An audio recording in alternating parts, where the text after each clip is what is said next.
Today on Time About the Movies, we're wrapping January 2013 up with 3 films, including Jeremy Renner and Gemma Arterton, in a new twist on the classic tale of Hansel and Gretel. We have Hansel and Gretel Witch Hunters. What am I doing? What the hell was that? Hansel and Gretel Witch Hunters. And we have Jason Statham and Jennifer Lopez starring in Parker, and a movie that makes a haunted house look like Citizen Kane by comparison, Movie 43. January 25th, 2013. It's Time About the Movies. You know how we do this.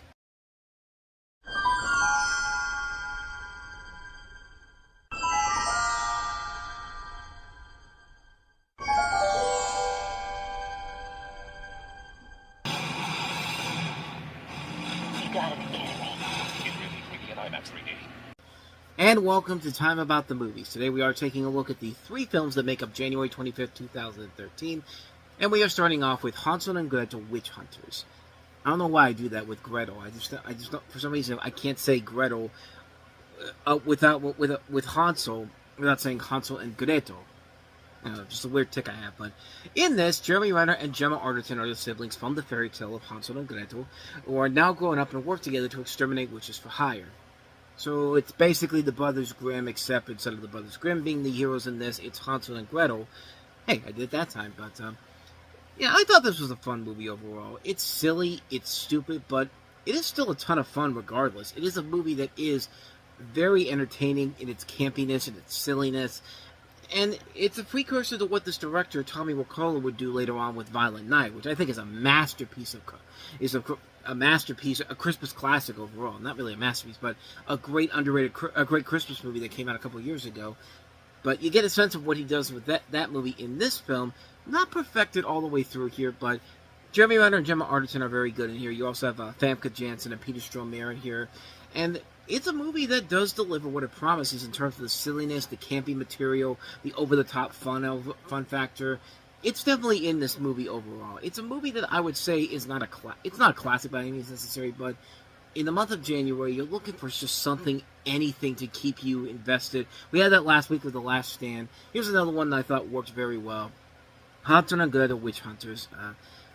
Silly but fun. I enjoy it. I'm kind of glad they never made a sequel, because this probably would have worked just fine as a one-time thing. But other than that, though, yeah, it's fine for what it is. So with that said, let's go ahead and move on to our next movie, and that's Jason Statham and Jennifer Lopez starring in Parker.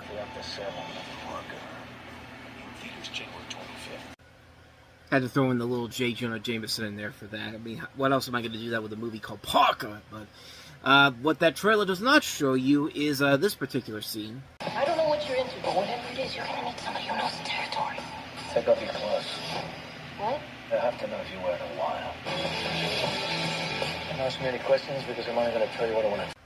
You know, he wasn't checking to see if she was a spy. She just wanted to see her with her clothes off. I mean, who wouldn't want to see Jennifer Lopez with her clothes off, pretty much? But that's beside the point here. This is Parker, based off of a book by Donald E. Westlake, who wrote it under the pen name Richard Stark, and it centers around Jason Statham, who plays he's a thief, but he has kind of like a Robin Hood-esque type code here, you know. His whole thing is that he doesn't steal from the poor and hurt innocent people, and he's asked to join 4 others in a group on a job. 2 of them played by Michael Chiklis from The Commission, of course, Fantastic Four, and you see Wendell Pierce in the movie. They pull it off flawlessly, but then they tell Parker that what they got can help them set up another job, which will net them even more. But Parker doesn't want to join them and asks for a share. But they need it all, so they try to kill him. They dispose of the body, but someone finds him still alive and takes him to the hospital. After recovering, he sets out to go back after the ones who tried to kill him, another one of his codes. And despite being told they are working with a known mobster, played again by Nick Nolte in one of his two gangster films this year, 2 mobster roles this year, because he had Gangster Squad earlier in the month. Who was not aware of, which he was not aware of. He still wants to go after them. He learns where they are and poses as a wealthy Texan looking to buy a house, so he hires a real estate agent played by Jennifer Lopez to show him around. He's actually trying to find out where they're holed up, and when they find him, he sets on a plan to get them, but when they learn he's alive, they contact the mobster to take care of him, so the mobster sends a killer to take care of him, and Leslie also finds himself intrigued with him, so he follows him. So yeah, it's pretty chaotic and kind of formulaic for a story like this. You know, a thief getting revenge on somebody for a bad job overall. But the film overall, I think, works fine on its own merits. I think it is actually one of the better Jason Statham movies in general, because it's a movie where he does a pretty good job with the disguises they give him. That hair, that blonde hair you see there in the trailer, actually does kind of work very well to him, and he plays the wealthy Texan in here pretty good in here. Like, I'm not expecting him to be like the rich Texan from The Simpsons and all that, but he plays it pretty well. It's also pretty interesting to see Jennifer Lopez in kind of a sidekicky comedic role in here. Like, not really like straightforward comedy in this, but she is playing a more lighthearted character, and actually does fit the mold of this of the character that she plays against with Jason Statham. And like I said, a stacked cast in this movie. We mentioned already some of the big names already, but we also have Clifton Collins in here, Bobby Cannavale, Patti LuPone, Emma Booth. So yeah, there is a lot of big names involved in this movie, and it's directed by Taylor Hackford. Of course, Taylor Hackford is the guy that gave us An Officer and a Gentleman and Ray, and I think this might have been his last film, if I'm not mistaken. He had one more after this, The Comedian, which I don't remember too much about it, but it's a decent film overall. Not a great film, but not a bad film either. It's definitely, when you think of a Jason Statham action movie, this is about what you think it is. It's about as on par of one of those movies in particular. Probably one of the better ones overall, but not one I would say is one you're going to want to rush out to see over and over again. But it is what it is. Accept it for what it is. Parker, decent film. So there we go. We've had 2 decent films. Now let's get to the big steaming pile of garbage that wraps this month up. Ladies and gentlemen, one of the worst comedies ever made, movie 43. High school experience. Dropped your butt, fuckface. Hey guys, come check out this kid's weird view. That right there is the entirety of the humor in this. Lazy, gross-out humor, offensively bad comedy, and just wasting this incredibly stacked cast of people on a project that just had so many problems behind the scenes on its own merits. But you have a series of different interconnected short films and sketches containing different scenes and scenarios about a washed-up producer as he pitches insane stories that lines featuring some of the biggest stars in Hollywood. You have characters played by Elizabeth Banks. You have Kristen Bell, Halle Berry, Leslie Bibb, Kate Bosworth, Gerard Butler, Josh Duhamel, Anna Faris, Richard Gere, Terrence Howard, Hugh Jackman, Johnny Knoxville, Justin Long, Christopher Mintz-Plasse, Chloe Grace Moretz, Lee Shriver, Sean William Scott, Emma Stone, Jason Sudeikis, Uma Thurman, Naomi Watts, Kate Hudson, and that's just the cast. The people involved in this in terms of the direction of these, you've got Banks again, Stephen Brill, Steve Carr, Rusty Cundiff, James Duffy, Griffin Dunn, James Gunn, Bob Odenkirk, Brett Ratner, Will Graham, Jonathan Van Tulken, who also you know from Shogun, Patrick Forsberg, James Duffy. This whole movie has so many stacked people in here, good people, and it's all spearheaded by one man, Peter Farrelly. Because he and Bobby Farrelly apparently split off to go their separate ways, and they haven't been the same since then. Peter Farrelly's won an Oscar for Green Book, which, let's be honest, he really shouldn't have had because that movie fucking sucks. One of the worst Best Picture winners of all time.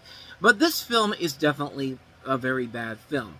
Case in point, how the film begins with Hugh Jackman, who at the time was seen as the front runner to win Best Actor for Les Miserables, but then this movie comes out where he literally plays the most eligible bachelor in the city, and he's wearing a scarf when he comes in. He removes the scarf to reveal a pair of testicles dangling on his neck. Not the Peter Griffin type of testicles, like the ones that look like testicles but really are not. No, these are straight up balls, and the whole bit is nothing but watching this lame comedy with this pair of balls here. It is unbearable to watch. It is torturous to watch.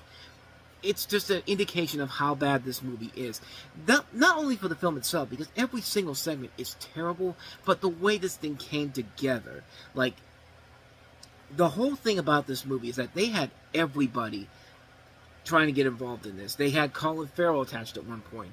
George Clooney was attached at one point. And even George Clooney told them, no fucking way. That was his words. No fucking way. Anton Yelchin was going to be in one. He didn't do it. Julianne Moore and Tony Shalhoub were going to be in one. They didn't decide to do it. Richard Gere had the worst luck in this movie. He agreed to appear in it, but said he would not be able to be in it for 1 year.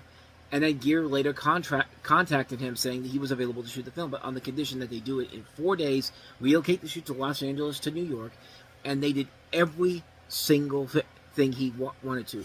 Richard Gere did not want to be in this movie. He tried everything to get out of it, and yet they still forced him into it. And he was not the only one that hated this experience. James Gunn said he was convinced to do the film by Elizabeth Banks and to blame her for it, and said, I didn't even get to edit the stupid thing. He also never saw the film, so he should consider himself pretty lucky. But also that you had all these... the film had to work around all these different schedules. It took them years to get this movie made. Years. And for it to turn out like this... Oh my god, this is an unbelievably bad movie. Here's the thing that people need to remember about sketch comedy movies and why they work. The good ones work, you know. We're talking about your Kentucky Fried Movie. We're talking about your Amazon Women on the Moon. You know, these were coming out when Saturday Night Live was the norm, and sketch comedy was allowed to be more risque and more clever and more funnier with it. But the problem is, we're living in 2013, and even by then, the sketch comedy genre was dying out. And for every SNL and for every Key and Peele, you would get something like an inappropriate comedy, which we're going to get to later in the year, or the underground comedy movie, or extreme movie. These lame sketch comedy movies that are nothing but lousy references, poop jokes, bad gross out jokes.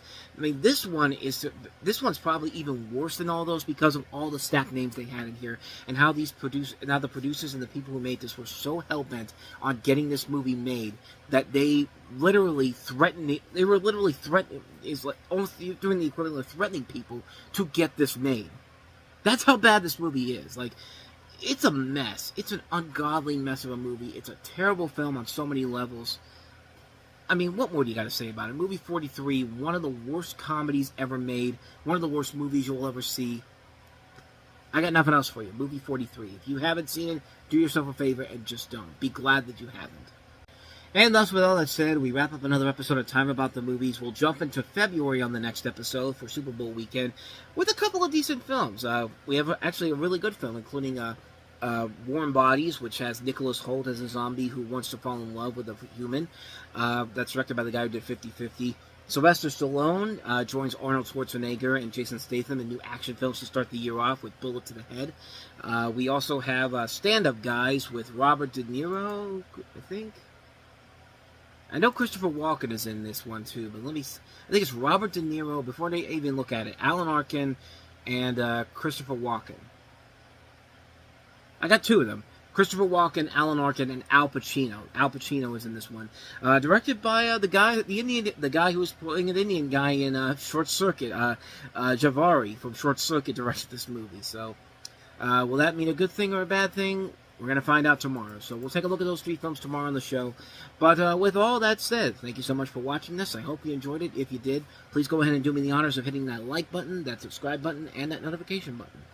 Also, don't forget to check out our playlist, and don't forget to check out the previous episode we did. With all that said, whether it's in the past, the present, or the future, I will see you at the movies. Take care.